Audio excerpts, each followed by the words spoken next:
আপনারা জানেন সবাই যে আজকে আমরা এই সারা বাংলাদেশে প্রায় 53টা জেলায় আমাদের মাননীয় প্রধানমন্ত্রীর নির্দেশে এই খাল খনন হচ্ছে। এই খাল খনন কর্মসূচি আমাদের প্রয়াত প্রেসিডেন্ট শহীদ প্রেসিডেন্ট জিয়াউর রহমানের এই 70 দশকের শেষের দিকে উনি এটা শুরু করেছিলেন এবং এই খাল খননের মধ্য দিয়ে দেশের কৃষি কার্যে একটা বিপ্লব ঘটিয়েছিলেন উনি। মাঝখানে এটা অনেকদিন থেমে গিয়েছিল, আবার আমাদের প্রয়াত নেত্রী তিনবারের প্রধানমন্ত্রী মরহুমা বেগম খালেদা জিয়া আবার শুরু করেছিলেন, আবার মাঝখানে বন্ধ হয়ে গিয়েছিল। আজকে আবার আমাদের প্রিয় নেতা মাননীয় প্রধানমন্ত্রী তারেক রহমান সাহেবের নির্দেশে সারা বাংলাদেশে কিন্তু আবার এই খাল খনন শুরু হয়েছে এবং সেই ধারাবাহিকতা আজকে আমরা এসছি এখানে গাছা। আহ এটা নদী ছিল নাকি এটা ক্যানাল ছিল? খাল ছিল, খাল খনন করতে এসছি। আহ আসলে ওয়াটার বডি যেটাকে বলি আমরা, এই খাল খননের মধ্য দিয়ে কিন্তু এই ওয়াটার বডিকে কিন্তু এই ফ্লোটা রাখতে হবে। আজকে কিন্তু এই গাজীপুরটা কিন্তু is a part of Dhaka হয়ে গেছে। It's a mega city. আমরা জাপানে দেখেছি আশেপাশে যে শহরগুলি ছিল, টোকিও শহরের আশেপাশে যারা ছিল তারা কিন্তু এখন আপনার টোকিও শহরের সাথে মিশে গেছে। আমরা দিল্লিতেও দেখেছি যে আপনার যখন দিল্লি আস্তে আস্তে বেড়ে গিয়ে আশেপাশে যত শহর ছিল তার সাথে তারা মিশে গেছে। আপনারাও কিন্তু এই গাজীপুরও কিন্তু অলরেডি তো মিশে আছেন, আরো কিন্তু মিশবেন আপনারা।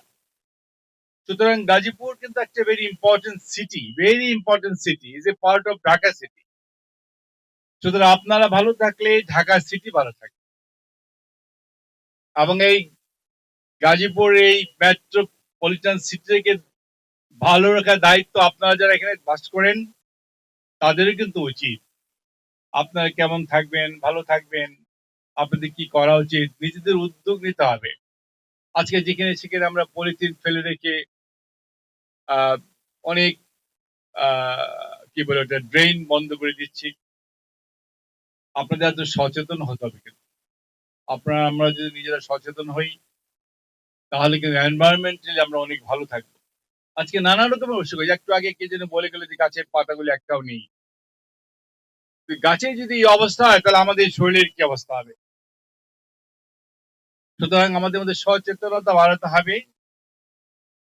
এই সচেতনা যত বেশি নিজেরা বাড়াবো তত কিন্তু এনভায়রনমেন্ট আমরা ভালো থাকবে। একজন বলে গেলেন আমাদের আহ প্রশাসক সাহেব বললেন না কেন যেন বলেন যে আপনার এই তাল গাছ লাগানোর কথা। এই যে বজ্রপাত যে হয়, বজ্রপাতে কিন্তু প্রত্যেকটা বছর আমাদের প্রচুর লোক মারা যায় বাংলাদেশে। তাল গাছ লাগালে যদি একদিকে এনভায়রনমেন্টাল ভালো হবে, আরেকদিকে আমরা বজ্রপাতে যেসব লোক মারা যায় সেই মৃত্যু থেকে আমরা বেঁচে যাব।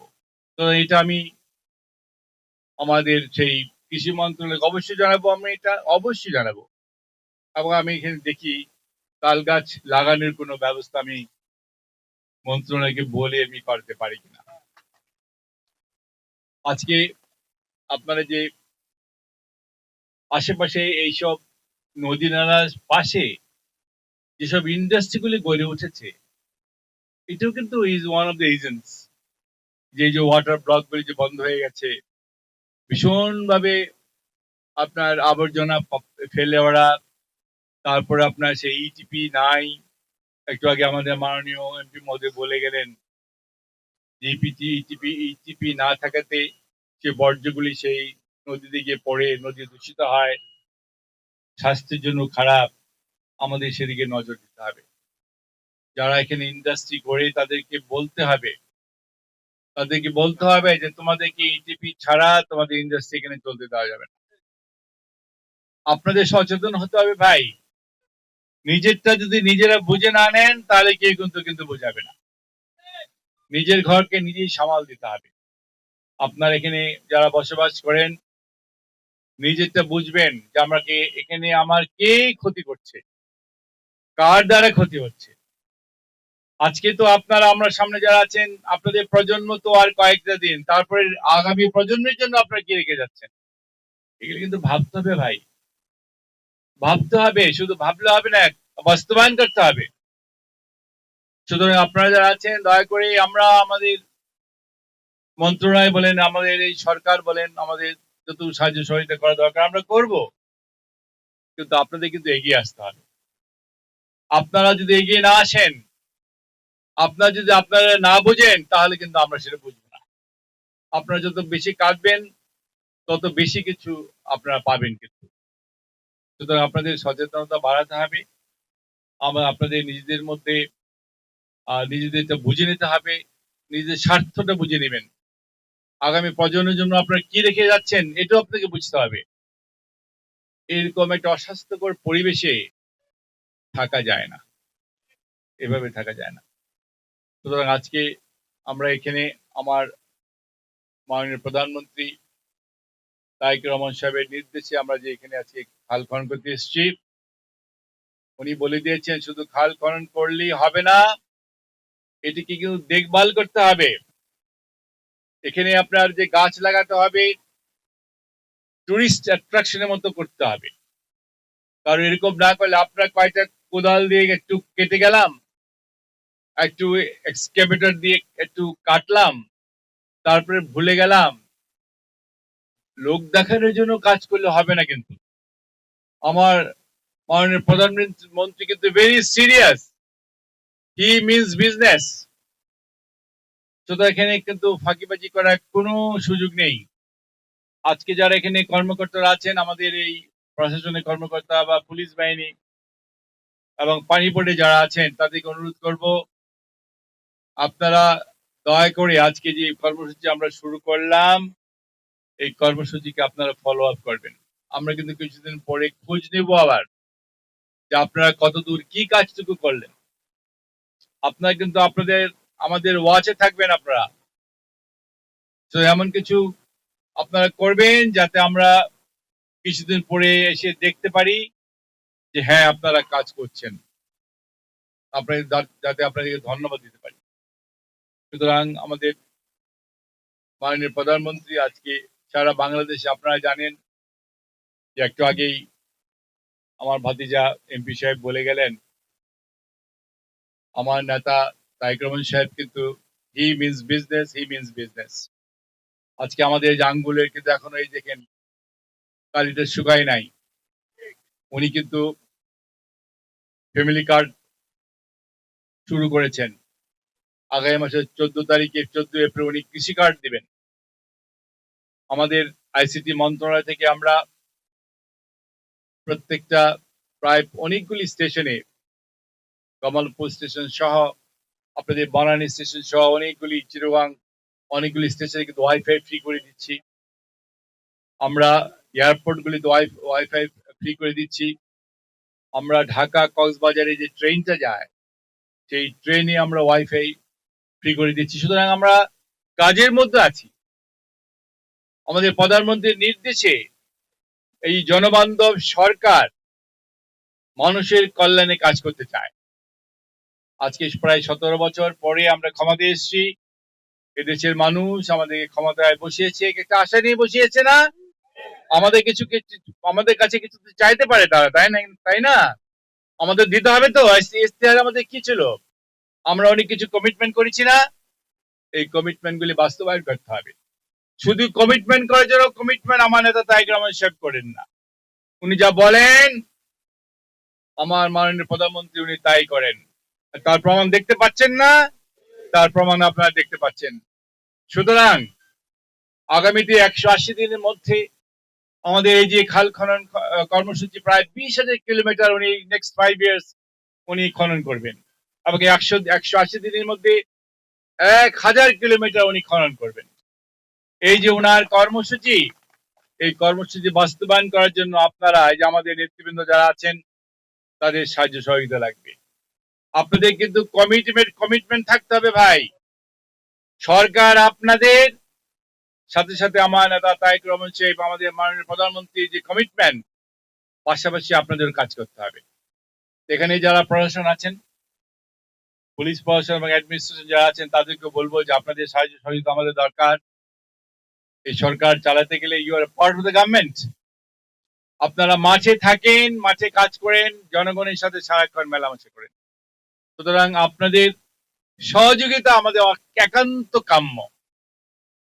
আপনারা এই সরকারকে সহযোগিতা করবেন যাতে আমরা জনকল্যাণে, জনগণের জন্য আমরা কাজ করতে পারি। জনগণ যে আশা নিয়ে আমাদেরকে নির্বাচিত করেছে, সেই রেজাল্ট যাতে আমরা দিতে পারি। জনগণের যে আস্থা এবং বিশ্বাস নিয়ে আমরা ক্ষমতায় এসেছি এবং আমাদের সার্ভিস দিতে চাই। We want to give service to the nation, to the people. এটা মাথায় রেখে কিন্তু আমাদের কাজ করতে হবে। জনগণ কিন্তু আমাদেরকে ক্ষমতায় বসায় না, আমাদের সেবা করার জন্য ক্ষমতা বসিয়েছে। এই কথাটা মনে রাখেন, সেবা করার জন্য ক্ষমতায় বসিয়েছে। সুতরাং সেবাটা মাথায় রাখবেন। তো আর বেশি কথা বাড়াবো না। আজকে এই খাল খননের মধ্য দিয়ে আমি এই প্রশাসন এবং আপনারা আমার সামনে যারা আছেন সমস্ত নেতৃবৃন্দের কাছে এবং আমাদের এই প্রশাসনের কাছে, আমাদের এই সরকারের যে প্ল্যান আছে, আমার হাতে কিন্তু সবসময় বলে আই হ্যাভ এ প্ল্যান, বলেন না উনি? He always said I have a plan. সুতরাং ওনার প্ল্যান মাফিক উনি যা করছেন, ওনার এই করার সাথে আমরা সহযোগিতা করব এবং ওনার প্ল্যান মাফিক যাতে উনি কাজ করতে পারেন, তার জন্য আমরা সবাই ওনাকে সহযোগিতা করব। তো আর কথা না বাড়িয়ে, এখানে আমাকে আজকে আমার মাননীয় প্রধানমন্ত্রী আমাকে পাঠিয়েছেন আপনাদের এই খাল খনন করার জন্য, এবং এই খাল খনন করতে এসেছি। এবং আমাদের মাননীয় এমপি মহোদয় ওখানে এসেছেন, থেকে ধন্যবাদ দিচ্ছি আপনাদের সবাইকে। সবশেষে কথা শেষ করার আগে, আমার সেই বন্ধু, আমার ভাই মান্নান সাহেব আমাদের সাথে চলে গেছেন। অত্যন্ত ভালো মানুষ ছিলেন উনি, খুব ফ্রেন্ডলি ছিলেন। আজকে আমরা সবাই ওনার রুহের মাগফিরাত কামনা করব, আল্লাহ যেন ওনাকে বেহেশতে-বাসী করেন। আর কথা না বাড়িয়ে আমি আবারও আমাদের মাননীয় প্রধানমন্ত্রীকে ধন্যবাদ দিচ্ছি। আজকে উনি আবারও আমাদের প্রয়াত প্রেসিডেন্ট, শহীদ প্রেসিডেন্ট জিয়াউর রহমান সেই খাল খনন প্রজেক্ট উনি আবার শুরু করেছেন। আমরা কিন্তু আমার মনে হয় আমার মাননীয় প্রধানমন্ত্রী শহীদ প্রেসিডেন্ট জিয়াউর রহমান সাহেবের প্রতিচ্ছবি দেখতে পাই। আজকে যে স্পিরিট নিয়ে আমাদের মাননীয় প্রধানমন্ত্রী কাজ করে যাচ্ছেন সারা বাংলাদেশে, ইনশাল্লাহ আপনারা যদি সাহায্য সহযোগিতা করেন, ওনার যে প্ল্যান গুলি আছে, আল্লাহ চাহে তো আমরা এই বাংলাদেশে ইনশাল্লাহ সবকিছু বাস্তবায়ন করবো ইনশাল্লাহ। আর কথা না বাড়িয়ে আপনাদের সবাইকে আবার ধন্যবাদ দিয়ে, এবং এই খাল খনন যে শুরু হলো, খাল খনন শুরু হলো, সৌন্দর্য করতে হবে। কিন্তু এটাকে আমি আবারও বলছি, শুধু খাল খনন শুরু করার মানেই শুধু খাল খনন শুরু করার নয়। সুতরাং এটাকে যেন সুন্দরভাবে খাল খনন যাতে হয়, সেটাকে লক্ষ্য রেখে রাখবেন আপনারা। আর কথা না বাড়িয়ে আবার সবাইকে আজকে এখানে আমাদের মাননীয় এমপি মহোদয় সহ অ্যাডমিনিস্ট্রেশন, পুলিশ অ্যাডমিনিস্ট্রেশন এবং এখানে যে নেতৃবৃন্দ যারা আছেন, আপনাদের কিন্তু কর্তব্য আছে। আপনারা যে পোবালী নেতৃবৃন্দ, রঙ্গী নেতৃবৃন্দ, আপনারা কিন্তু দেখবেন ভাই যে ঠিক মতো কাজ হচ্ছে কি হচ্ছে না। এই কর্তব্য কিন্তু আপনাদেরও ভাই। আপনারা কিন্তু এক একটা নেতা, আপনারা কিন্তু নেতা। আমার নেতা তারেক রহমান সাহেবের এই যে পোস্টগুলি আমরা হোল্ড করেন, এটা কিন্তু মর্যাদা আছে, একটা আছে না? আপনার পরিচয় দেন না, এই যে পরিচয় পাচ্ছি আপনি, আমি অমুক, আমি অমুক বলেন না আপনারা। তথ্য প্রযুক্তি মন্ত্রী ফকির মাহবুব আনাম তিনি গাজীপুরের যে গাছা খালটি রয়েছে সেই গাছা খালের শুভ উদ্বোধন করেছেন, এবং এই উদ্বোধনের মধ্য দিয়ে কিন্তু আজকে থেকে গাজীপুরের গাছা খাল থেকে কিন্তু এই খাল খনন কর্মসূচির উদ্বোধন করা হয়েছে, এবং পর্যায়ক্রমে গাজীপুরের যে অন্যান্য যে খালগুলো রয়েছে সেই খালগুলো কিন্তু পর্যায়ক্রমে উদ্বোধন করা হবে। তো এই ছিল গাজীপুর থেকে খাল খনন কর্মসূচির সবশেষ তথ্য।